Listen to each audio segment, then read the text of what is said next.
জাতীয় বেতন commission 2025, Bangladesh judicial service pay commission 2025 এবং সশস্ত্র বাহিনী বেতন কমিটি 2025 এর দাখিল করা প্রতিবেদনের বেতন সম্পর্কিত বিষয় পরীক্ষা নিরীক্ষা করে সুপারিশে কমিটি গঠন করেছে সরকার। তবে বাংলাদেশ ব্যাংকের governor doctor Ahsan H Mansur বলছেন, কর আদায় না বাড়িয়ে নতুন পে স্কেল বাস্তবায়ন করা হলে ব্যাংক ঋণের বোঝা সরকারের আবারও বাড়বে। সোমবার কেন্দ্রীয় ব্যাংকের প্রধান কার্যালয়ে আয়োজিত সংবাদ সম্মেলনে নতুন মুদ্রানীতি ঘোষণা করতে গিয়ে তিনি একথা বলেন।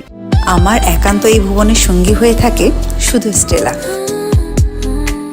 আহসান এইচ মনসুর বলেন, এটা মূল্যস্ফীতিকে আরও উস্কে দিতে পারে। এর আগে 8 ফেব্রুয়ারি মন্ত্রিপরিষদ বিভাগ থেকে প্রজ্ঞাপন জারি করে কমিটি গঠনের কথা জানানো হয়। সুপারিশ প্রণয়ন কমিটির প্রধান করা হয়েছে মন্ত্রিপরিষদ বিভাগের মন্ত্রিপরিষদ সচিবকে। কমিটি জাতীয় বেতন commission 2025, Bangladesh judicial service pay commission 2025 এবং সশস্ত্র বাহিনী বেতন কমিটি 2025 এর দাখিলকৃত প্রতিবেদনের বেতন সম্পর্কিত বিষয়াদি পরীক্ষা নিরীক্ষা করে পরবর্তী কার্যক্রম সংক্রান্ত সুপারিশ দেবে। চলতি বছরের 1 জানুয়ারি থেকে আংশিক বেতন কাঠামো বাস্তবায়নের সুপারিশ করা হয়। এটি 2026 থেকে 27 অর্থ বছরের প্রথম দিন থেকে পুরোপুরি কার্যকর করার কথা জানানো হয়। বেতন কমিশন সর্বনিম্ন বেতন স্কেল 8,250 টাকা থেকে বাড়িয়ে 20,000 টাকা এবং সর্বোচ্চ বেতন স্কেল 78,000 টাকা থেকে বাড়িয়ে 1,60,000 টাকা করার সুপারিশ করেছে।